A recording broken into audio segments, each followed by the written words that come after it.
ఓం శ్రీ గురుభ్యో నమ. ఓం శ్రీ మాత్రే నమ. ఈరోజు మనం శ్రీ లలితా సహస్రనామ స్తోత్రంలోని 830వ నామాన్ని గురించి తెలుసుకోబోతున్నాం. ఈ నామం అమ్మవారిని ప్రకటాకృతి అని కీర్తిస్తుంది. ఈ నామానికి మంత్రస్వరూపం శ్రీ ప్రకటాకృత్యై నమః. మనం ఇంతకుముందు నామంలో ఈ సృష్టికి ఆధారభూతమైన అద్భుతమైన శక్తిగా అమ్మవారిని ప్రతిష్ఠ అని కీర్తించుకున్నాం.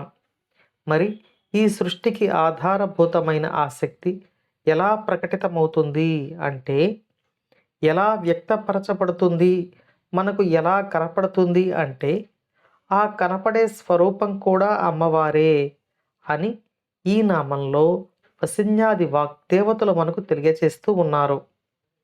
ఈ నామానికి ఇంకొక అర్థాన్ని కూడా మనం తెలుసుకుందాం. శ్రీచక్రంలోని మొదటి ఆవరణ త్రైలోక్య మోహన చక్రం. ఈ చక్రంలోని యోగిని ప్రకట యోగిని. ఈ నామంతో అమ్మవారు సాధకులను అనుగ్రహిస్తూ ఉన్నారు. ఆ అమ్మవారే ఈ నామంలో వసిన్యాది వాగ్దేవతల చేత కీర్తింపబడుతూ ఉన్నారు. శివశక్తుల యొక్క ఏకత్వాన్ని తెలియజేసే మరొక అర్థాన్ని ఈ నామం ద్వారా మనం తెలుసుకుందాం.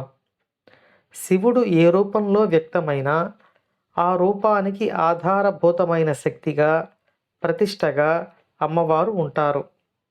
ఆధారభూతమైన అమ్మవారు శివుని యొక్క రూపానికి కారణమవుతారు. ఆ తర్వాత శివుడు ఒక రూపంలో వ్యక్తమవుతాడు.